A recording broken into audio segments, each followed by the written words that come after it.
Left hand pain వస్తుంది, ఇక్కడ neck pain వస్తుంది. ఎంజైనా పెక్టోరిస్ అంటే ఓన్లీ లెఫ్ట్ హ్యాండేనా? గ్యాస్ట్రైటిస్ లాగా కూడా వస్తుంది హార్ట్ ప్రాబ్లం. కడుపులో మంట, ఇదేం లేదు, నేను ఒక సోడా తాగుతాను, ఈనో తాగుతాను, నాకు తగ్గిపోద్ది అనుకుంటారు. చాలా సార్లు ఇది గ్యాస్ ప్రాబ్లం అనుకొని ప్రాణాలు కోల్పోయిన పేషెంట్స్ ఎంతో మంది చూసాం. సో అందుకే మేము ఏం చెప్తామంటే హోల్టర్ టెస్ట్ అని ఒకటి ఉంటుంది సార్. హోల్టర్ టెస్ట్ అంటే ఏంటి? హోల్టర్ టెస్ట్ అనేది అది కూడా ఒక ఈసీజీ లాంటి టెస్ట్ అండి. ఈ మధ్య మనకి యాపిల్ వాచెస్ వాటిల్లో కూడా ఈసీజీ కేపబిలిటీస్ ఉన్నాయి. గ్యాడ్జెట్స్ పైన డిపెండ్ అవ్వచ్చా సార్ మనం? సో స్మార్ట్ వాచెస్ మీద 100% రిలే అవ్వచ్చా డాక్టర్ని మించి అంటే? ఫస్ట్ ఎయిడ్ ఏమన్నా ఉంటుందా సార్ ఇంట్లో ట్రీట్ చేసుకోవడానికి? అవి అందరూ వాడకూడదు. టాబ్లెట్స్ ఉంటాయి భరించలేని పెయిన్ అని.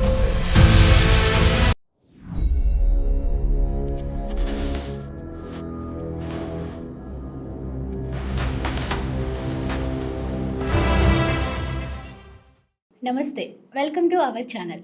ఈరోజు మనతో పాటు ఉన్నారు doctor Rahul Chaudhary, interventional cardiologist, structural heart specialist, Apollo hospitals, Jubilee hills.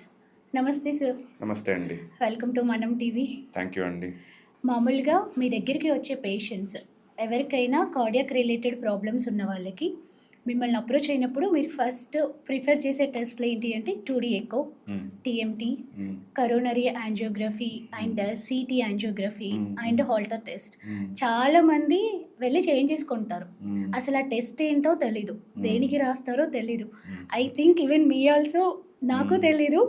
Out of 70% ఎవరికి తెలీదు, ఓన్లీ 30% వాళ్ళకి తెలుసు. అసలు ఈ 2D ఎకో, టీఎంటీ అవి ఎందుకు ఎక్కువ ప్రిఫర్ చేస్తారు అంటే ఏంటి అసలు? సో చాలా మంచి క్వశ్చన్ అడిగారండి ఈరోజు. ఫస్ట్ ఆఫ్ ఆల్ మీరు అడిగిన క్వశ్చన్ని నేను ఇంకోలా చెప్తాను. డాక్టర్ దగ్గరికి వచ్చినప్పుడు ఈ టెస్టులు రాస్తారు అని అంటున్నారు. డాక్టర్ ఫస్ట్ టెస్టులు రాయరు.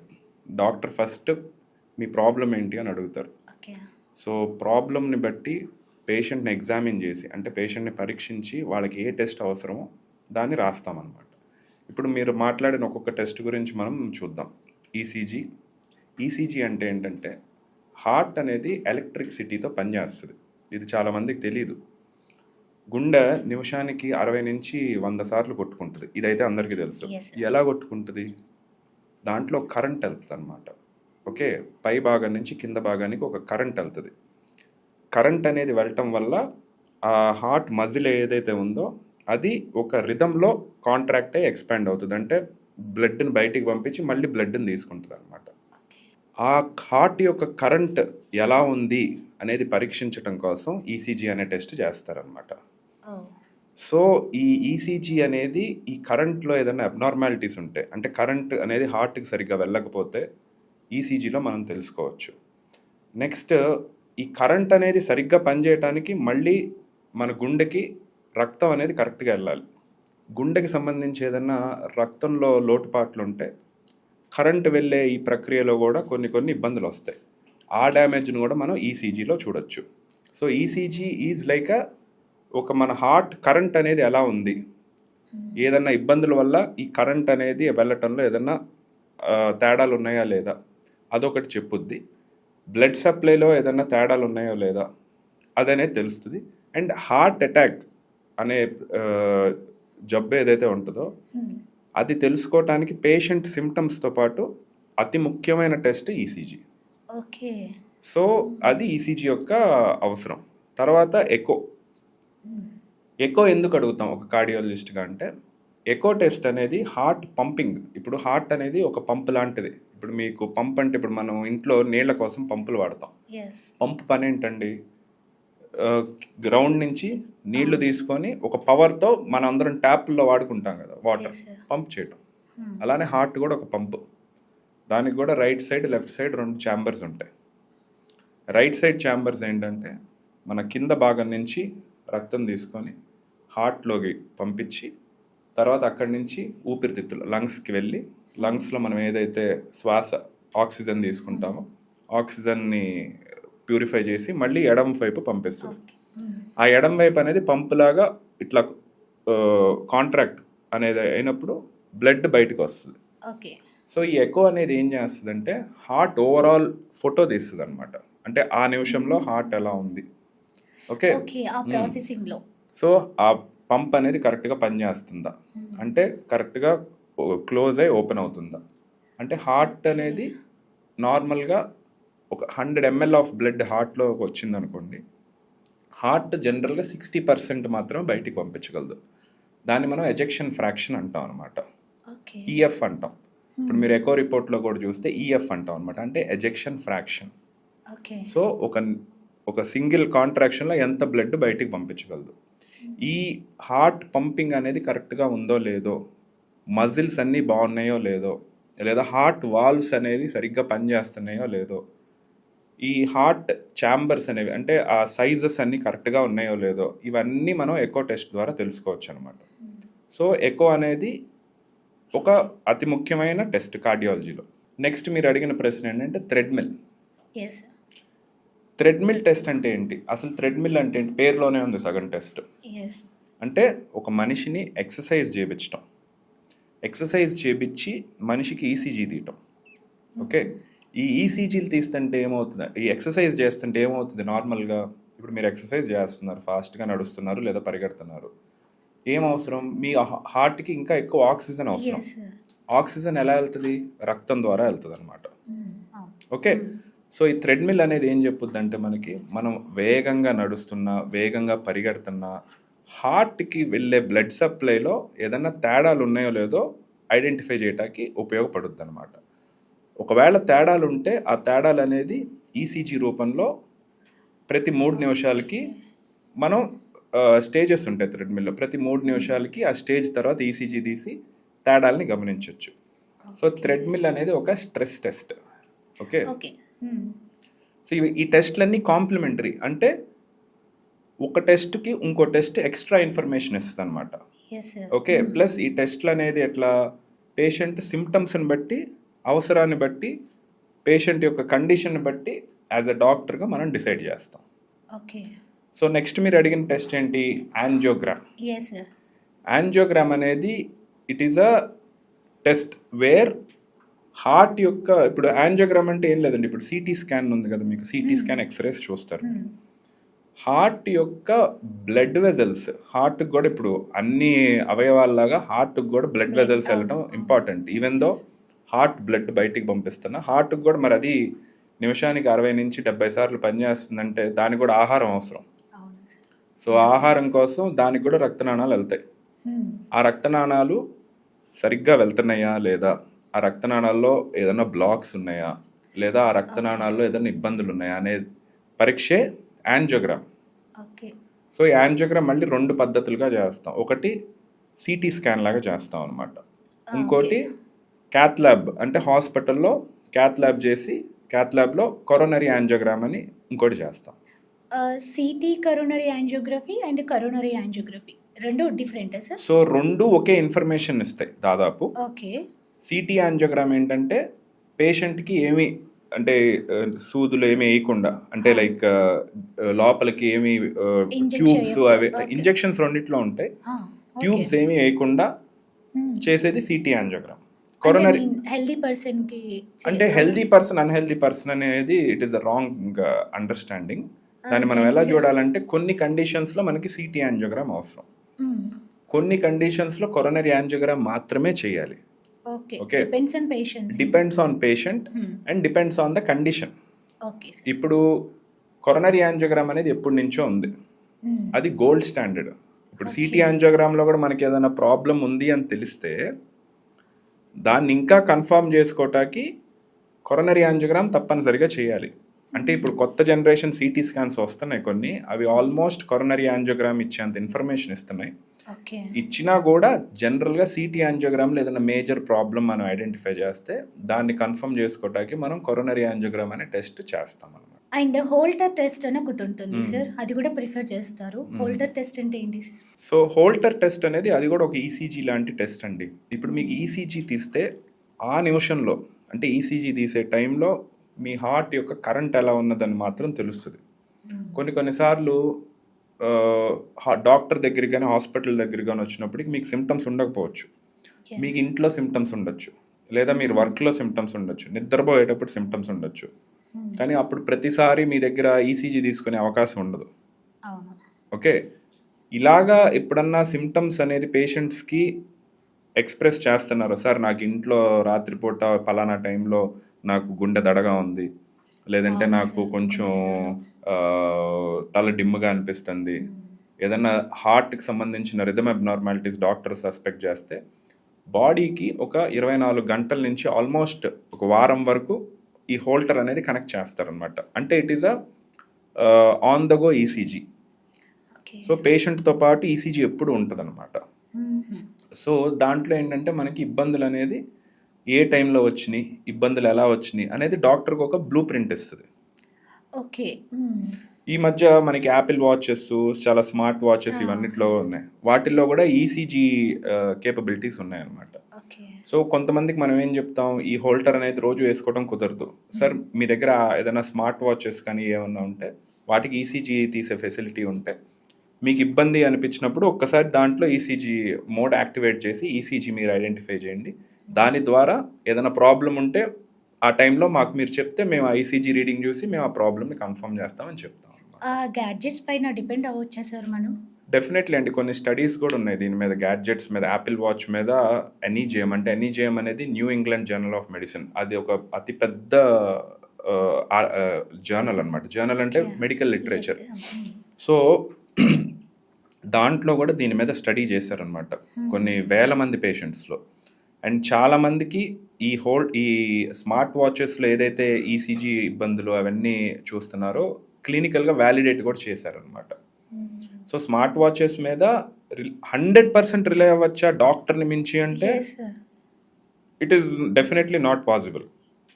But it can be a emergency diagnostic tool.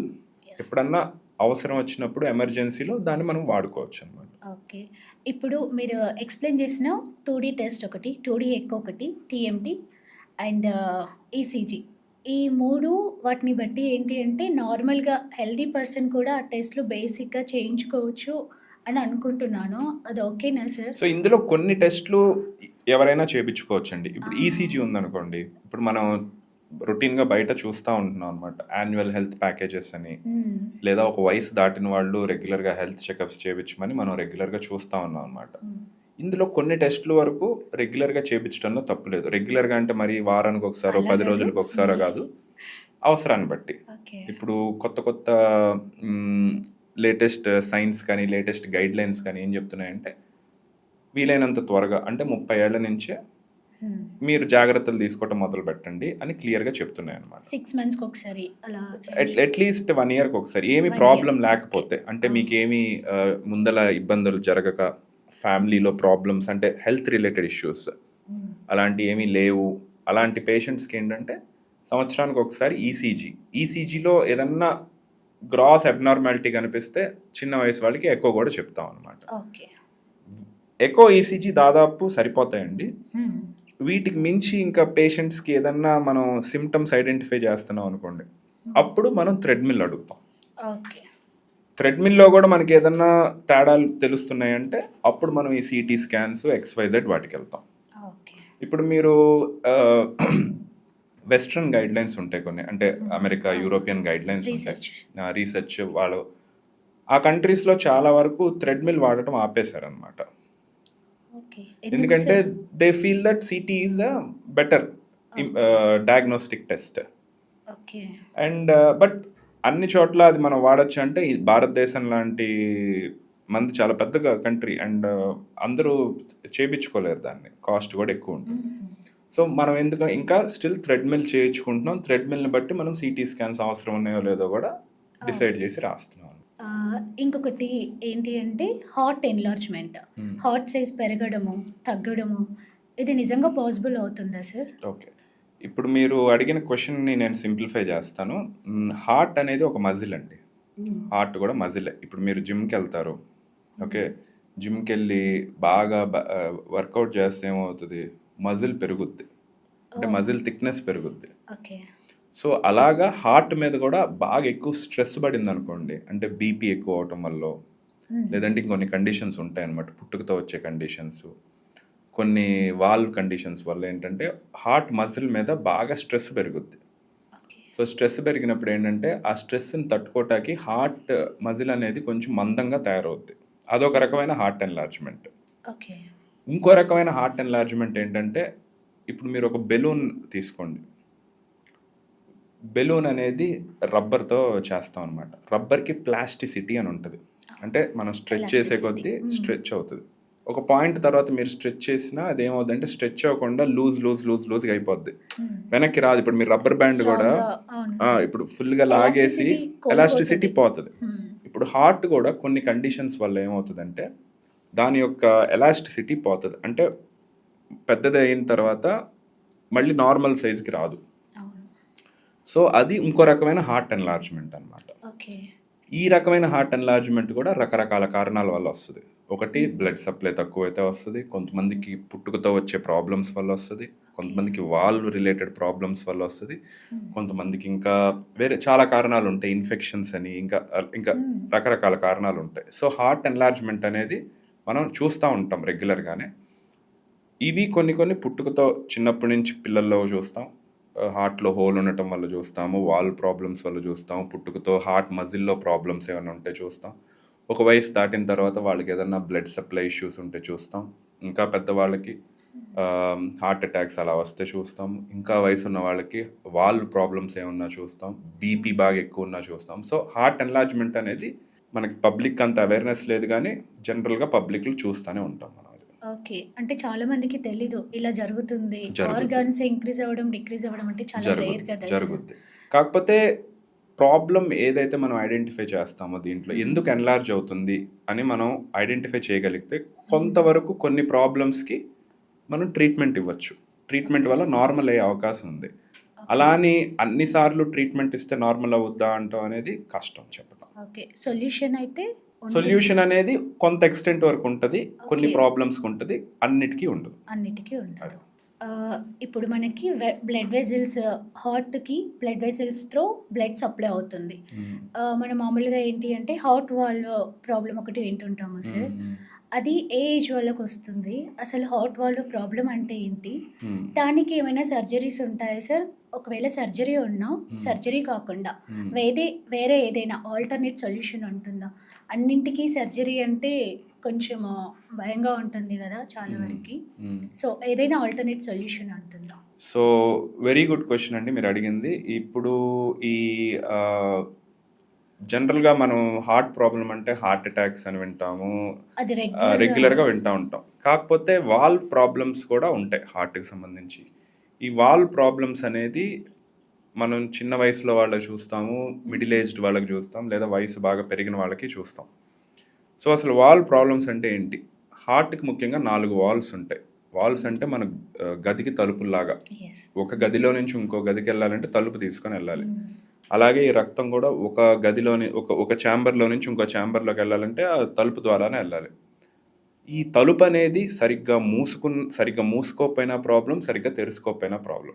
So మన హార్ట్కి సంబంధించి వాల్వ్ ప్రాబ్లమ్స్ కూడా అంతే అనమాట. వాల్వ్ సరిగ్గా క్లోజ్ అవ్వకపోతే అదొక రకమైన ప్రాబ్లం, వాల్వ్ సరిగ్గా ఓపెన్ అవ్వకపోతే అదొక రకమైన ప్రాబ్లం అనమాట. సో ఈ ప్రాబ్లమ్స్ అనేవి పుట్టుకతో చూస్తాం.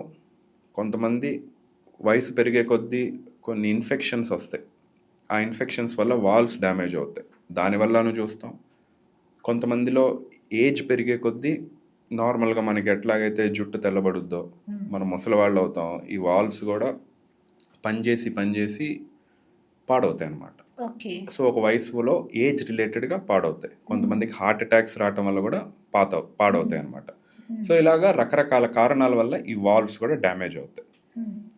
సో ఇంకో క్వశ్చన్ మీరు అడిగింది, ఈ ప్రాబ్లమ్స్ వస్తే ఏం చేయాలి? ఫస్ట్ ఆఫ్ ఆల్ అన్నిటికన్నా ముఖ్యం ఈ ప్రాబ్లమ్స్ గురించి అవగాహన ఇంపార్టెంట్. చాలా మందికి అవగాహన ఉండదు.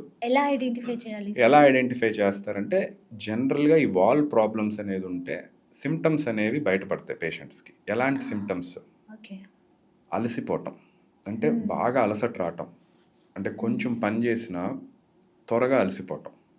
ఓకే, దాన్ని ఫెటీగ్ అంటాం. ఇది వరకు సపోజ్ మీరు ఒక గంట సేపు అనర్గళంగా మాట్లాడగలిగేవాళ్ళు, ఇప్పుడు ఒక పావుగంట 20 నిమిషాలు మాట్లాడినా కూడా మీకు త్వరగా ఆయాసం అంటే అలసిపోతారనమాట. అది ఆయాసం కూడా వస్తుంది కదా సార్. ఆయాసం కూడా ఒక సిమ్టమ్. అలసిపోవటం గురించి మాట్లాడదాం ఫస్ట్. సో అలసిపోతారు. సో ఇలా అలసిపోవటం అనేది ఈ వాల్ ప్రాబ్లమ్స్లో వన్ ఆఫ్ ది కాజ్ అండి. ఓకే. నెక్స్ట్ వచ్చేసి ఆయాసం. కొంచెం దూరం నడిచినా మనకి బ్రీతింగ్ కష్టం అవటం, లేదా నైట్లో నిద్రపోయినప్పుడు పొడి దగ్గు వచ్చి, లేదా శ్వాస అందక నిద్ర లేకపోవటం, కాళ్ళు బాగా వాయటం, మాట పూర్తిగా ఫినిష్ చేయలేకపోవటం ఆయాసంతో, ఇవన్నీ చూస్తూ ఉంటాం. దీంతోపాటు ఇంకా కొన్ని రకాల వాల్ ప్రాబ్లమ్స్ వల్ల ఏమవుతాయంటే కొంచెం దూరం నడిచినా గుండె పట్టేసినట్టు అనిపించడం. ఇంకొంతమందికి వాల్ ప్రాబ్లమ్స్ వల్ల గుండె నాడి, మన నాడి అనేది రెగ్యులర్గా ఉంటుంది. అంటే lub dub lub dub lub dub అని ఉంటుంది. అలా ఉండకుండా వాళ్ళకి lub lub lub dub dub dub lub lub lub dub dub dub అట్లాగా కొంచెం అబ్నార్మల్గా వినిపిస్తూ ఉంటుంది అనమాట. ఇలాంటి ప్రాబ్లమ్స్ అన్ని వాల్ ప్రాబ్లమ్స్ వల్ల బయటపడతాయి అన్నమాట. సో ఇలాంటి సిమ్టమ్స్ మీకు ఏదైనా ఉంటే హార్ట్కి సంబంధించి సింపుల్గా డాక్టర్ని కలిసి స్టెథోస్కోప్తో దాదాపు చాలా వరకు వాల్ ప్రాబ్లమ్స్ని ఐడెంటిఫై చేయొచ్చు. ఇప్పుడు కార్డియాలజిస్ట్ స్టెథోస్కోప్ పెడతారు మీకు. ఎందుకు అనుకుంటున్నారు? మోస్ట్ ఇంపార్టెంట్ ఈ వాల్స్ బాగున్నాయో లేదో చెక్ చేయడానికి. ఓకే. సో ఆ స్టెథోస్కోప్తో చాలా వరకు ఈ వాల్ ప్రాబ్లమ్స్ని ఐడెంటిఫై చేయొచ్చు. ఒకవేళ వాల్ ప్రాబ్లం కనుక ఏదైనా ఐడెంటిఫై అయితే దాని తర్వాత దాన్ని కన్ఫర్మ్ చేసుకోవడానికి ఎకోలో మనం చూస్తాం. ఎకోలో ప్రాబ్లం ఐడెంటిఫై అయితే వయసును బట్టి, ప్రాబ్లంను బట్టి, దాని యొక్క తీవ్రతను బట్టి నెక్స్ట్ ఏం చేయాలి అనేది మనం ఆలోచించి డిసైడ్ చేస్తాం అన్నమాట. ఇప్పుడు ఈ వాల్ ప్రాబ్లమ్స్ ఉన్న వాళ్ళకి ట్రీట్మెంట్స్ ఉంటాయా సార్? సో ఇది ఇంకో మంచి ప్రశ్న అండి. ఈ ట్రీట్మెంట్ అనేది తీవ్రతను బట్టి డిసైడ్ చేస్తాం, వాళ్ళ యొక్క వయసును బట్టి డిసైడ్ చేస్తాం, అండ్ ఏ వాల్వ్ అనేది డ్యామేజ్ అవుతో దాన్ని బట్టి డిసైడ్ చేస్తాం అన్నమాట. జనరల్గా వీటిని ఒక స్థాయి వచ్చే వరకు మందులతో మనం మేనేజ్ చేస్తాం అన్నమాట. ఓకే. హార్ట్ మీద స్ట్రెస్ పడకుండా, లేదంటే ఇంకా వేరే ఇబ్బందులు రాకుండా మందులతో మేనేజ్ చేస్తాం. ఒక స్థాయి దాటిన తర్వాత అంటే పేషెంట్కి బాగా ఇబ్బంది, ఇంకా మందులతో వల్లవట్లేదు, ఆ స్థాయి వచ్చినప్పుడు దీనికి మనం ట్రీట్మెంట్ అనేది చేయాలి. ట్రీట్మెంట్ అంటే ఎలా ఉంటుందంటే, సింపుల్గా చెప్పాలంటే వాల్వ్ అనేది ఒక పని చేయకపోతే దాన్ని మార్చాలి మనం. ఓకే. ఎందుకంటే అది అట్లానే ఉందనుకోండి డ్యామేజ్ ఇంకా పెరుగుద్ది. అంటే వాల్ రీప్లేస్మెంట్ ఉంటుంది. Yes, valve replacement. సో ఈ వాల్ రీప్లేస్మెంట్ అనేది ఐదర్ సర్జరీ ద్వారాను లేదా సర్జరీ లేకుండా చేసే పద్ధతులు ఉన్నాయన్నమాట. కొంతమంది పేషెంట్స్కి కొన్ని వాల్ ప్రాబ్లమ్స్కి కొంత వయసు ఉన్న వాళ్ళకి surgery is the best option. కొన్ని వాల్ ప్రాబ్లమ్స్ అంటే మైట్రల్ వాల్వ్కి సంబంధించి మనం మాట్లాడుకుంటే మైట్రల్ స్టీనోసిస్ అనే ఒక ప్రాబ్లం ఉంటుంది. మన భారతదేశంలో చాలా ఎక్కువగా చూస్తూ ఉంటాం దాన్ని. ఈ మైట్రల్ స్టీనోసిస్ అనే ప్రాబ్లం ఉన్న వాళ్ళకి ఏంటంటే బాగా ఆయాసం ఉంటుంది. మైట్రల్ వాల్వ్ పూర్తిగా ఓపెన్ అవ్వదు, అంటే తెరుచుకోదు, చాలా చిన్నది అయిపోద్ది. ఒక చిన్నది అయిపోవటం వల్ల ఏంటంటే వాళ్ళకి బ్లడ్ పైనుంచి కిందకి వెళ్ళదు. దాంతో ఏంటంటే బ్లడ్ అంతా వెళ్ళి ఊపిరితిత్తుల్లో చేరుకుంటుంది, ఆయాసం ఎక్కువ. ఇలాంటి వాళ్ళకి ఆపరేషన్ లేకుండా బెలూన్ ద్వారా ఓపెన్ చేయొచ్చు. అంటే ఆ వాల్వ్ మధ్యలోకి మనం బెలూన్ని తీసుకెళ్ళి ఇలా పెద్దది చేస్తాం అన్నమాట. దానివల్ల వాల్వ్ తెరుచుకుంటుంది. బట్ అందరికీ ఇదే సొల్యూషన్ అంటే అది మనం డాక్టర్ డిసైడ్ చేస్తారు. దీనివల్ల ఈ ప్రొసీజర్ చేయొచ్చా, చేస్తే బెనిఫిట్ ఉంటుందా, చేస్తే మళ్ళీ వచ్చే అవకాశం తక్కువ ఉంటుందా అనేది డాక్టర్ డిసైడ్ చేసి బెలూన్ ద్వారా చేయొచ్చా, లేదంటే ఆపరేషన్ ద్వారా వాల్ రీప్లేస్మెంట్ చేయొచ్చా అనేది డాక్టర్ డిసైడ్ చేస్తారు. ఇప్పుడు ఇంకొన్ని రకాల వాల్ ప్రాబ్లమ్స్ ఉంటాయన్నమాట. అయోర్టిక్ వాల్వ్ ఉంది సపోజ్. అయోర్టిక్ వాల్వ్ ఒక వయసు వచ్చే వరకు surgery is the best option. అంటే రీప్లేస్మెంట్ ఎవరిలో కొంచెం తక్కువ వయసు ఉన్నవాళ్ళు, ఫిజికల్గా ఫిట్గా ఉన్నవాళ్ళు వాళ్ళకి సర్జరీ మంచిది. ఎందుకు అని అడగచ్చు.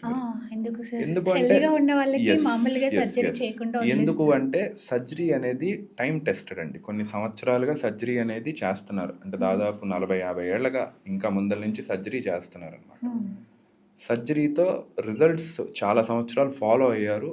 అండ్ సర్జరీ చేసేటప్పుడు ఏంటంటే డైరెక్ట్గా మనం ఆ వాల్వ్ని చూసి దాన్ని నీట్గా చేయొచ్చు. సో ఎవరైతే వయసు తక్కువ ఉండి వాళ్ళు ఈ వాల్ కొంచెం ఎనర్జెటిక్గా ఉంటారు, అలాంటి వాళ్ళకి సర్జరీ ఫస్ట్ బెస్ట్ ఆప్షన్ అండి.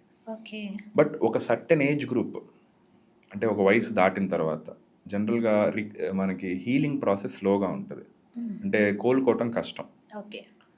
ఒక హార్ట్ ప్రాబ్లంతో పాటు వేరే ప్రాబ్లమ్స్ కూడా ఉంటాయి. అంటే కిడ్నీ ప్రాబ్లం అవ్వచ్చు, లివర్ ప్రాబ్లం అవ్వచ్చు, లంగ్స్ ప్రాబ్లం అవ్వచ్చు, లేదా ఏదైనా బ్రెయిన్ రిలేటెడ్ ప్రాబ్లమ్స్ ఉండొచ్చు, లేదా వాళ్ళకి హార్ట్లోనే ఇంకా వేరే ప్రాబ్లమ్స్, హార్ట్ పంపింగ్ తక్కువ అవచ్చు. ఇలాంటి వాళ్ళు సర్జరీ నుంచి బయటకు రావడం కొంచెం కష్టం సర్జరీ చేసిన తర్వాత. ఓకే. సో ఇలాంటి వాళ్ళకి ఇప్పుడు ఆపరేషన్ లేకుండా వాల్వ్ రీప్లేస్ చేసే పద్ధతులు వచ్చినాయి. అంటే ఇప్పుడంటే ఈ మధ్య నిన్న మొన్న కాదు, గత 20 ఏళ్ళగా చేస్తున్నారు. కానీ అవేర్నెస్ తక్కువ. మన భారతదేశంలో గత 10 ఏళ్ళగా కొంచెం ఎక్కువ చేస్తున్నారు. ఈ లాస్ట్ 5 ఇయర్స్లో ఇంకా వాల్యూమ్ పెరిగింది. అంటే చేసే డాక్టర్స్ పెరిగారు, డాక్టర్స్ యొక్క స్కిల్ పెరిగింది, ఇవన్నీ పెరిగింది. సో ఇట్లాగా ఆపరేషన్ లేకుండా చేసే పద్ధతులు కొంతమందికి ఉపయోగపడతాయి. సో ఇప్పుడు ఉదాహరణకి మీరు టావీ అనే ప్రొసీజర్ ఈ మధ్య ఎక్కువగా వింటూ ఉండుంటారు. మీరు డాక్టర్స్ మాట్లాడుతూ ఉండొచ్చు, మీకు తెలిసిన వాళ్ళు, ఫ్యామిలీ కానీ, టీవీలో కానీ, సోషల్ మీడియాలో కానీ. ఈ టావీ అనేది బేసికలీ ఆపరేషన్ లేకుండా వాల్ రిప్లేస్మెంట్ చేసే ఒక రకమైన పద్ధతి. ఓకే. అంటే ఇప్పుడు ఓపెన్ హార్ట్ సర్జరీ ఉంటుంది కదా సార్, దానికి బదులుగా టావీ ఎగ్జాక్ట్లీ ఓపెన్ హార్ట్ సర్జరీకి బదులుగా టావీ చేస్తాం. మన కాళ్ళల్లో ఒక చిన్న ట్యూబ్ వేసి, కాళ్ళలో రక్తనాళాలు ఉంటాయి, పెద్ద రక్తనాళాలు ఉంటాయి. ఆ పెద్ద రక్తనాళాలలో ఒక ట్యూబ్ వేసి, ఆ ట్యూబ్ ద్వారా వాల్ని హార్ట్ దగ్గర తీసుకెళ్ళి పెట్టేసి వస్తారనమాట. దీనివల్ల అడ్వాంటేజ్ ఏంటంటే పేషెంట్ కోలుకోవటం చాలా సులభం. అంటే ప్రొసీజర్ మనం అనుకుంటే ఈరోజు అడ్మిట్ అవుతారు, ప్రొసీజర్ చేయించుకుంటారు, ఒకరోజు ఐసీయూలో ఉంటారు, 3వ రోజు డిశ్చార్జ్. సో ఇది అందరికీ చేయొచ్చా అంటే మళ్ళీ ఒక వయసు దాటిన తర్వాత సర్జరీ అనేది వీలు కాకపోతే, లేదా పేషెంట్ నాకు ఇంకా సర్జరీ వద్దు, నాకు కేవలం ఇదే కావాలి, ఇలాంటి వాళ్ళకి టావీ అనేది మనం సజెస్ట్ చేస్తాం అనమాట. అలాగే టావీతో పాటు ఇంకా లేటెస్ట్ టెక్నాలజీస్ వచ్చినాయి. అంటే టావీ అంటే ఏంటి సార్ అసలు? టావీ ఫుల్ ఫామ్ అంటే ట్రాన్స్ కెథెటర్ అయోర్టిక్ వాల్వ్ ఇంప్లాంటేషన్. అంటే ట్రాన్స్ కెథెటర్ అంటే కెథెటర్ ద్వారా అయోర్టిక్ వాల్వ్ అంటే ఆ వాల్వ్ని మనం రీప్లేస్ చేసి రావటం, దాన్ని టావీ అంటాం అనమాట. సో అది బేసికలీ ఆపరేషన్ లేకుండా చేసే ఒక రకమైన ప్రొసీజర్ అనమాట. ఇంకొకటి సార్, కొంతమందికి ఏంటి అంటే కిడ్నీ ప్రాబ్లం ఒకటి, లేకపోతే డయాబెటీస్ ఉండడం కానీ, ఇలా ఉన్నప్పుడు హార్ట్కి వీళ్ళు వేసుకునే రెగ్యులర్ మెడికేషన్, లేకపోతే చిన్నపిల్లలు కొంతమంది ఆటిజం వల్ల కానీ ఇంకా దేనికైనా కొన్ని మెడిసిన్స్ యూజ్ చేయాలి లైఫ్ లాంగ్. ఆ మెడికేషన్స్ వల్ల హార్ట్కి ఏమైనా ఎఫెక్ట్ అవుతుందో రెగ్యులర్గా యూజ్ చేసే మెడికేషన్స్ వల్ల? సో ఏ మెడిసిన్ అయినా చూసి వాడాలండి. ఎందుకంటే కొన్ని మెడిసిన్స్కి బాడీ నుంచి ఐదర్ కిడ్నీస్ ద్వారా కానీ, లివర్ ద్వారా కానీ బయటకు వెళ్తాయి. సో మనం మెడిసిన్ ఏదన్నా వాడేటప్పుడు ఈ ప్రాబ్లమ్స్ ఏదన్నా ఉన్నాయో లేదో చెక్ చేస్తాం అనమాట. కిడ్నీ ప్రాబ్లం కానీ, లివర్ ప్రాబ్లం కానీ ఉన్నాయో లేదో చెక్ చేస్తాం. ఒకవేళ ఈ మెడిసిన్ కనుక కిడ్నీతో కానీ, లివర్తో కానీ ఇంటరాక్ట్ అయ్యే సిచ్యువేషన్ ఏదైనా వస్తే మనం కొంచెం జాగ్రత్తగా వాడతాం అనమాట ఆ మెడిసిన్స్. బట్ ఫార్చునేట్లీ ఏంటంటే జనరల్గా మనం హార్ట్ కోసం వాడే మెడిసిన్స్, బ్లడ్ థిన్నర్స్ కానీ, ఇవన్నీ సేఫ్ మెడిసిన్స్. ఎవరిలో అయితే ఖచ్చితంగా తీసుకోవాలి అన్న అవసరం ఉంటుందో డాక్టర్ అండర్లైన్ కండిషన్ బట్టి ప్రిస్క్రైబ్ చేస్తారు. సో లైఫ్ లాంగ్ తీసుకోవాలా లేదా అన్నది క్వశ్చన్కి ఏంటంటే అవసరాన్ని బట్టి, ఒకవేళ అవసరం ఉంటే తీసుకోవాలి తప్పదు, అవసరం లేకపోతే మనం చూసుకొని దాన్ని ఆపేయచ్చు. ఓకే. ఇంకొకటి సార్, యాంజైనా పెక్టోరిస్ ఏంటి అంటే లెఫ్ట్ హ్యాండ్ పెయిన్ వస్తుంది, మామూలుగా ఇక్కడ నెక్ పెయిన్ వస్తుంది, అది ఫైండ్ అవుట్ చేయడం ఎలా సార్? మామూలుగా హార్ట్కి ఓన్లీ యాంజైనా పెక్టోరిస్ అంటే ఓన్లీ లెఫ్ట్ హ్యాండేనా, రైట్ హ్యాండ్ అలా ఏమైనా డిఫరెన్సెస్ ఉంటాయా? సో యాంజైనా అంటే ఏంటి? ఫస్ట్ యాంజైనా అంటే pain. Okay, pain due to blood vessels supplying to the heart, దాని యాంజైనా. పెక్టోరిస్ అంటే దీన్ని పెక్టరల్ మజిల్ అంటాం. సో ఇక్కడ పెయిన్ వస్తుంది, దీన్ని యాంజైనా పెక్టోరిస్ అంటాం. సో ఈ యాంజైనా పెక్టోరిస్ అనేది జనరల్గా హార్ట్ గనక బ్లడ్ సప్లై తక్కువైతే దానివల్ల వస్తుంది. కానీ అదొక్కటే కారణం కాదు. కొంతమందికి ఇక్కడ మజిల్ పట్టేసి రావటం, కొంతమందికి ఇక్కడ బోన్స్ దగ్గర పెయిన్ వచ్చి రావటం, ఇంకొంతమంది గ్యాస్ ప్రాబ్లం అట్లా రావటం వస్తుంది. కానీ ఈ యాంజైనా పెక్టోరిస్ అనేది దానికి కొన్ని సిమ్టమ్స్ ఉంటాయి. ఏంటి అంటే పేషెంట్కి పెయిన్ అనేది ఏదన్నా నడుస్తున్నా లేదంటే ఏదన్నా పని చేస్తున్నా పెయిన్ పెరుగుద్ది. ఓకే. ఓకే, తర్వాత రెస్ట్ తీసుకుంటే ఇమ్మీడియట్గా పెయిన్ తగ్గుద్ది. ఓకే. తర్వాత పెయిన్ అనేది జనరల్గా లెఫ్ట్ హ్యాండ్కి రేడియేట్ అవుతుంది, లేదా మెడ దగ్గర, ఎడం పక్కకి, ఈ థ్రోట్ దగ్గర కొంచెం చోకింగ్ సెన్సేషన్ అంటాం. అంటే ఎవరో ఒకళ్ళు మంది గట్టిగా ఇలా పట్టేసి నొక్కినట్టు కొంచెం పని చేస్తున్నా. తర్వాత ఈ పెయిన్ అనేది కంటిన్యూస్గా ఉండదు, వచ్చిపోతా ఉంటుంది అనమాట. ఓకే, నెక్స్ట్ కొన్ని టాబ్లెట్స్ ఉంటాయి, సార్బిట్రేట్ అని అంటాం మనం. నాలుగు కింద పెట్టుకుంటే ఈ పెయిన్ తగ్గుద్ది. సో దీన్ని మనం యాంజినా పెక్టోరిస్ అంటాం అనమాట. సో జనరల్గా మనం ఏం చేస్తాం చాలాసార్లు, కాకపోతే ఈ హార్ట్కి సంబంధించి ప్రతిసారి ఇట్లానే వస్తుందా అంటే రాదు. మెజారిటీ టైమ్స్ ఇట్లానే వస్తుంది. కాకపోతే చాలాసార్లు గ్యాస్ట్రైటిస్లో కూడా వస్తుంది హార్ట్ ప్రాబ్లం. అంటే మనకి ఇక్కడ కడుపులో మంటలాగా మనం ఏమనుకుంటాం, కడుపులో మంట ఇదేం లేదు, నేను ఒక సోడా తాగుతాను, లేదంటే నేను ఒక సోడా తాగుతాను, లేదంటే కూల్ డ్రింక్ తాగుతాను, ఈనో తాగుతాను, నాకు తగ్గిపోద్ది అనుకుంటారు. కొన్నిసార్లు తగ్గుద్ది, అది గ్యాస్ ప్రాబ్లమే అవ్వచ్చు.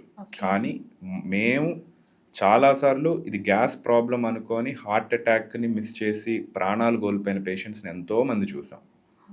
సో అందుకే మేము ఏం చెప్తామంటే, ఎవరికైతే షుగర్ ఉందో, ఓకే, ఎవరికైతే ఒక 40 ఏళ్ళు లేదా 50 ఏళ్ళు వయసు ఉందో, స్మోకింగ్ అలవాటు ఉందో, ఫ్యామిలీ హిస్టరీ ఉందో, ఈ ప్రాబ్లం రాకముందు కొంచెం నడుస్తున్నా గుండె పట్టేసినట్టు లేదా త్వరగా అలసిపోవటం అలా అనిపిస్తుందో, ఇట్లాంటి గ్యాస్ ప్రాబ్లం ఏదైనా వస్తున్నా నెగ్లెక్ట్ చేయకుండా దగ్గరలో ఉన్న ఒక హాస్పిటల్కి వెళ్ళి ఒక సింపుల్ ఈసీజీ అని ఒకసారి చెకప్ చేయించండి అని చెప్తాను. దాంతో మనం చాలా వరకు ఈ రకమైన హార్ట్ ప్రాబ్లమ్స్ని కనుక్కోవచ్చు, దానివల్ల ప్రాణాలు కాపాడచ్చు అనమాట. ఓకే, యాంజినా పెక్టోరిస్ అయితే కంటిన్యూస్ పెయిన్ ఉండదు, కంటిన్యూస్గా ఉండదు.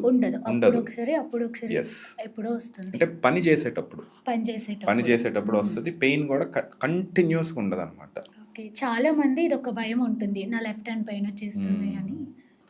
సో చాలా మంది లెఫ్ట్ హ్యాండ్ పెయిన్ వచ్చేస్తుంది అనుకుంటారు. ఒక రకంగా నేను వాళ్ళని అప్రిషియేట్ చేస్తాను, ఎందుకంటే అట్లీస్ట్ వాళ్ళకి అవగాహన ఉంది. ఏంటి ఈ ప్రాబ్లం అనేది హార్ట్ ప్రాబ్లం వల్ల అయి ఉండొచ్చు అని అవగాహన ఉండటం మంచిదే. ఏముంది, వస్తారు హాస్పిటల్కి, ప్రాబ్లం లేదు అనుకుని హ్యాపీగా వెళ్ళిపోతారు. అలా కాకుండా పెయిన్ వస్తున్న దాన్ని నెగ్లెక్ట్ చేసి గోటితో పోయేదాన్ని గొడ్డల దాకా తెచ్చుకుంటా ఉంటారు. అలా ఉన్న వాళ్ళని మనం ఏం చేయలేము. దీనికి ఫస్ట్ ఎయిడ్ ఏమన్నా ఉంటుందా సార్ ఇంట్లో ట్రీట్ చేసుకోవడానికి? సో ఫస్ట్ ఎయిడ్ అనేది జనరల్గా ఫస్ట్ ఆఫ్ ఆల్ ప్రాబ్లమ్ని ఐడెంటిఫై చేసుకోవడమే నన్ను అడిగితే ఫస్ట్ ఎయిడ్ అంటే. ఒకవేళ ప్రాబ్లమ్ని ఐడెంటిఫై చేసిన తర్వాత మీకు కనుక మెడికల్ ఫెసిలిటీస్ ఏమీ లేవు అనుకోండి, బాగా పెయిన్ ఎక్కువ వస్తుంది, ఆ పెయిన్ భరించలేని పెయిన్ అనుకుంటే, జనరల్గా టాబ్లెట్స్ ఉంటాయి, అవి అందరూ వాడకూడదు. బట్ ఇంక ఇఫ్ నాట్ బట్ సిచ్యువేషన్స్లో అనమాట. అంటే ఐఎమ్ నాట్ అడ్వకేటింగ్, సజెస్టింగ్ అందరి దగ్గర ఉండాలి లేదా ఇంట్లో ఉంచుకోవాలి మీరు చేసుకోవాలని కాదు. ఇది క్లియర్గా మీకు ఇది హార్ట్ ప్రాబ్లం లానే ఉంది అని డౌట్ వస్తే, మెడికల్ సపోర్ట్ ఏమీ లేకపోతే, అంటే మీ దగ్గరలో మీ చుట్టుపక్కల ఎక్కడ హాస్పిటల్స్ లేక లేదంటే డాక్టర్ లేని అలాంటి పరిస్థితుల్లో మీ దగ్గర ఆస్పిరిన్, క్లోపిడోగ్రెల్, అటోరోస్టాటిన్ టాబ్లెట్స్ ఉంటే వాడుకోవటం మంచిది. అదేంటి హార్ట్ అటాక్ అని కన్ఫర్మ్ అయితే, లేదా ఈ నైట్రేట్ టాబ్లెట్స్ ఉంటాయి, 4 కింద నైట్రేట్ టాబ్లెట్ ఒకటి పెట్టుకోండి. సో దానివల్ల ఏంటంటే మజిల్స్, హార్ట్కి వెళ్ళే బ్లడ్ వెజల్స్ రిలాక్స్ అవుతాయి. రిలాక్స్ అవటం వల్ల ఒక హాస్పిటల్కి వెళ్ళే వరకు కొంచెం పెయిన్ ఫ్రీగా ఉండొచ్చు అనమాట. నార్మల్ హార్ట్ ఫంక్షనింగ్కి, హార్ట్ ఫెయిల్యూర్ ఫంక్షనింగ్కి అంటే వాళ్ళిద్దరికీ డిఫరెన్సెస్ ఎలా ఉంటాయి సార్? వాళ్ళ లైఫ్ స్టైల్ ఎలా లీడ్ చేయాలి, ఎలాంటి కేర్ తీసుకోవాలి? సో మీరు అడిగిన క్వశ్చన్లోనే ఆన్సర్ ఉంది, నార్మల్ అండ్ ఫెయిల్యూర్. నార్మల్ అంటే నార్మల్గా ఉండటం, వాళ్ళు ఏమీ కొత్తగా జాగ్రత్తలు తీసుకోవాల్సిన అవసరం లేదు. ఫెయిల్యూర్ అంటే నార్మల్గా పని చేయకుండా ఫెయిల్ అవుతుంది. నార్మల్గా హార్ట్ ఏం చేస్తుంది, బ్లడ్ని బయటకు పంపిస్తుంది. ఫెయిల్ అవుతుందంటే ఏంటి, దానిపైన అది సరిగ్గా చేయట్లా, సో బ్లడ్ని బయటకు పంపించట్లా. దానివల్ల ఏమవుద్ది, హార్ట్లోనే బ్లడ్ ఉంటుంది, ఓకే, లేదా హార్ట్ చేయాల్సిన పని అది చేయట్లా. సో ఇలాంటి వాళ్ళకి ఏం జాగ్రత్తలు తీసుకోవాలి, ఫస్ట్ హార్ట్ని ఎలా ఫెయిలింగ్ మెకానిజం నుంచి బయటికి తీసుకురావాలో చూడాలి. సో ఫెయిలింగ్ మెకానిజం నుంచి బయటికి తీసుకురావాలంటే ఫస్ట్ అసలు ఎందుకు ఫెయిల్ అయింది అని చూడాలి. ఓకే. సో ఎందుకు ఫెయిల్ అయింది అంటే రకరకాల కారణాలు ఉంటాయి దానికి కూడా. అది హార్ట్కి వెళ్ళే బ్లడ్ సప్లై తక్కువ అవటం వల్ల ఫెయిల్యూరా, లేదంటే హార్ట్ మజిల్లో ఏదైనా ప్రాబ్లం వల్ల ఫెయిల్యూరా, లేదంటే హార్ట్కి వాల్వ్స్ వల్ల ఏదైనా ఫెయిల్యూరా, ఇలా ప్రాబ్లమ్ని ఐడెంటిఫై చేయాలి. సో ప్రాబ్లమ్ని ఫస్ట్ కరెక్ట్ చేయాలి. ప్రాబ్లం కరెక్ట్ చేసిన తర్వాత అన్నిసార్లు 100% కరెక్ట్ చేయలేము మనం. కొన్నిసార్లు కరెక్ట్ చేయొచ్చు, కొన్నిసార్లు చేయలేం. సో కరెక్ట్ చేయగలిగినా కరెక్ట్ చేయలేకపోయినా most important thing medicines. Heart ఫెయిల్యూర్కి సంబంధించి 4 మెడిసిన్స్ ఉంటాయి. హార్ట్ పంపింగ్ తక్కువైతే దాని heart failure with reduced ejection fraction అంటాం. దానికి ఒక 4 పిల్లర్స్ అంటాం అనమాట. ఆ 4 పిల్లర్స్ మెడిసిన్స్ వాడాలి. ఓకే. అలాగే heart failure with preserved ejection fraction అంటాం అనమాట. దానికి ఇంకో రకమైన ట్రీట్మెంట్ ఉంటుంది, వెయిట్ తగ్గటం. ఓకే. దానికి కొన్ని రకాల మెడిసిన్స్ ఉంటాయి అన్నమాట.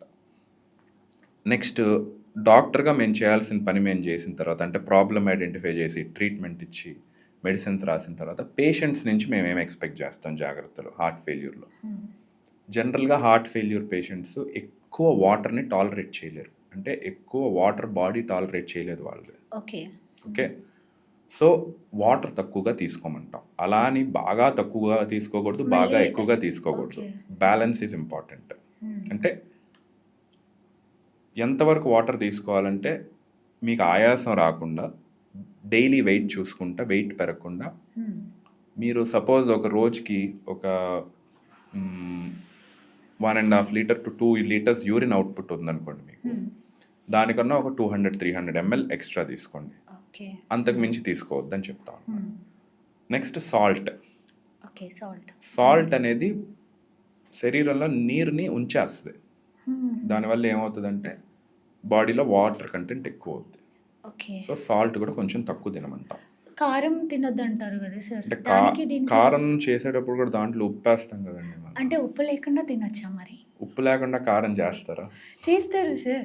నాకు తెలియదు అయితే. అంటే అది ప్రిజర్వేటివ్ గా యూజ్ చేస్తారు కారం. సో జనరల్గా మనం కారం వేసుకుంటే దాంట్లో ఉప్పు వేసుకుంటామండి వంటల్లో కానీ దేంట్లోనైనా. సో ఉట్టి కారం వేసుకుని ఉప్పు వేసుకోకుండా తినం కదా. అంటే అది అవాయిడ్ చేయమని ఏది చెప్పం. ఎందుకంటే తగ్గించడం, అవాయిడ్ చేస్తే మనం ఏమి తినలేమండి. అంటే ఇట్ ఈస్ ఇంపాసిబుల్. ఉప్పు లేకుండా అయితే అసలు యానిమల్స్ లా ఉండాలి మనం. ఇంకా హెల్దీగా ఉంటుంది. హెల్దీగా ఉంటే ఇంకా తినలేం కదండి మనం. యానిమల్స్ లాగా డిజైన్డ్ కాదు కదా మనం. సో తక్కువ తినాలి. సో మేమేం చెప్తామంటే హార్ట్ పంపింగ్ ఫంక్షన్ని బట్టి లేదా దాన్ని బట్టి 4 గ్రాముల నుంచి 6 గ్రాముల వరకు తీసుకోండి. ఏంటి, ఆల్రెడీ మన చాలా వరకు ఈ ఫుడ్ ఐటమ్స్లో సాల్ట్ ఉంటుంది వాటిల్లోనే. కొత్తగా మీరు సాల్ట్ యాడ్ చేయొద్దు, లేదా టేబుల్ మీద సాల్ట్ పెట్టద్దు. మనకి పెరుగన్నంలో లేదా వేరే వాటిల్లో ఊరికనే తీసుకొని సాల్ట్ వేసేసుకొని తింటాం, అదే అవాయిడ్ చేయండి. అలా అని మరీ తక్కువ సాల్ట్ కూడా తినకూడదు. మరీ తక్కువ తిన్నా దానివల్ల ప్రాబ్లమ్స్ వస్తాయి. So balance is important. Balance is important. వీటన్నిటితో పాటు రోజు హార్ట్ పంపింగ్ని బట్టి కొంతవరకు ఫిజికల్ యాక్టివిటీ అనేది చేయాలన్నమాట. అంటే వాకింగ్ కానీ, అవసరాన్ని బట్టి డాక్టర్ పర్యవేక్షణలో చిన్న చిన్న వెయిట్స్ కానీ, అంటే స్ట్రెస్కి అగెయిన్స్ట్గా ఎక్సర్సైజ్ చేయటం కానీ, ఇలాంటి చేయటం వల్ల ఏంటంటే హార్ట్కి కొంత రీహాబిలిటేషన్ జరుగుతుంది. కార్డియాక్ రీహాబిలిటేషన్ అంటాం. సో దానివల్ల కూడా కొంత ఇంప్రూవ్మెంట్ ఉంటుంది. ఇప్పుడు మీరు వాటర్ తక్కువ తీసుకోవాలి అని చెప్పారు కదా సార్. ఇప్పుడు కిడ్నీ ఫెయిల్యూర్ వాళ్ళు ఉంటారు. ఆ కిడ్నీ ఫెయిల్యూర్ వాళ్ళు ఎక్కువ వాటర్ తీసుకోరు. ఇప్పుడు ఆ ఎఫెక్ట్ హార్ట్ పైన పడుతుందా సార్? సో కిడ్నీ ఫెయిల్యూర్ వాళ్ళకి కూడా ఎందుకు వాటర్ ఎక్కువ తీసుకోవడం, కిడ్నీస్ పనిచేయవు కాబట్టి. సో ఇప్పుడు మనం వాటర్ ఎక్కువ తీసుకున్నాం అనుకోండి, కిడ్నీస్ పని చేయట్లేదు, వాటర్ ఎక్కువ తీసుకుంటున్నాం అనుకోండి, ఆబ్వియస్లీ హార్ట్ మీద స్ట్రెయిన్ పడుతుంది. హార్ట్ మీద స్ట్రెయిన్ పడి ఆ స్ట్రెయిన్ అంతా లంగ్స్ మీదకి ఉంటుంది అనమాట. సో అప్పుడే ఆయాసం వచ్చి ఊపిరి తీసుకోవడం కష్టమై హాస్పిటలైజేషన్స్ అవుతా ఉంటాయి. రిలేటెడ్ అన్ని హార్ట్ కి లింక్ అప్ అన్ని అంటే ఇందాక చెప్పాను కదా, అది pump basically. So pump fail అయితే అన్నీ ఫెయిల్ అవుతాయి. సో సార్, ఫైనల్గా యాజ్ ఏ ఇంటర్వెన్షనల్ కార్డియాలజిస్ట్గా అండ్ ఒక హెల్తీ హార్ట్ మెయింటైన్ చేయడానికి మీరు ఇచ్చే అడ్వైజెస్ ఏంటి మాకు? సో ఒక కార్డియాలజిస్ట్గా నేను ఇచ్చే అడ్వైజ్ ఏంటో చెప్తాను. కార్డియాలజిస్ట్గా అడ్వైస్ నేను ఇచ్చేది మెయిన్గా ఫస్ట్ మీ షుగర్ని కంట్రోల్లో పెట్టుకోండి. రోజు ఎక్సర్సైజ్ చేయండి. ఎక్సర్సైజ్ మీకున్న the cheapest medicine. Yes, okay, ఫ్రీగా దొరికే మెడిసిన్ ప్రపంచంలో ఏదన్నా ఉందంటే అది ఎక్సర్సైజ్. ఓకే బాగా చెప్పారు సార్. ఓకే, సో దాని తర్వాత స్లీప్, ఓకే, నిద్ర. అది కూడా నిద్ర చాలా ఇంపార్టెంట్. వీలైనంత వరకు స్ట్రెస్ తగ్గించుకోండి. ఒకవేళ స్ట్రెస్ కనుక ఉంటే దానికి తగ్గించుకోవటానికి మార్గాలు ఏంటో వెతుక్కోండి. అది మెడిటేషన్ అంటారా, ఎక్సర్సైజ్ అంటారా, ఏదైనా చూసుకోండి. ఏదైనా నచ్చిన వారికి. నచ్చిన పని చేయండి. నెక్స్ట్ అన్నిటికన్నా ముఖ్యం మంచి సోషల్ రిలేషన్షిప్స్. ఓకే, సో మీరు మీ చుట్టుపక్కల వాళ్ళతో Healthy ప్రశాంతంగా ఉండండి. relationships. హెల్దీ రిలేషన్షిప్స్ మెయింటైన్ చేయండి. ఇంకా దీని తర్వాత ఒక వయసు వచ్చిన తర్వాత రెగ్యులర్ హెల్త్ చెకప్స్ చేయించుకోండి. ఓకే, 30 ఇయర్స్ నుంచే స్టార్ట్ చేయాలి. ఓకే, 30 ఇయర్స్ నుంచి సంవత్సరానికి ఒకసారన్నా మీ బ్లడ్ టెస్ట్లు, ఈసీజీ ఇలాంటి బేసిక్ టెస్టులు చేయించుకోండి. ఈ సింపుల్ ఇప్పుడు మనం మాట్లాడుకున్న అతి ముఖ్యమైన హార్ట్ ప్రాబ్లమ్స్ ఏవైతే ఉన్నాయో వాటికి సంబంధించిన టెస్ట్ సిమ్టమ్స్ని మీ మనసులో పెట్టుకోండి. ఏదన్నా డౌట్ వచ్చినప్పుడు వీలైనంత వరకు సొంత వైద్యాలు చేసుకోవద్దు. గోటితో పోయేదాన్ని గొడ్డల దాకా తెచ్చుకోవద్దు. Okay, this will be my suggestion as a cardiologist. Okay. Thank you sir. Thank you so much for sharing your knowledge. Thank you thanks అండి, a lot. Happy to be. Thank you.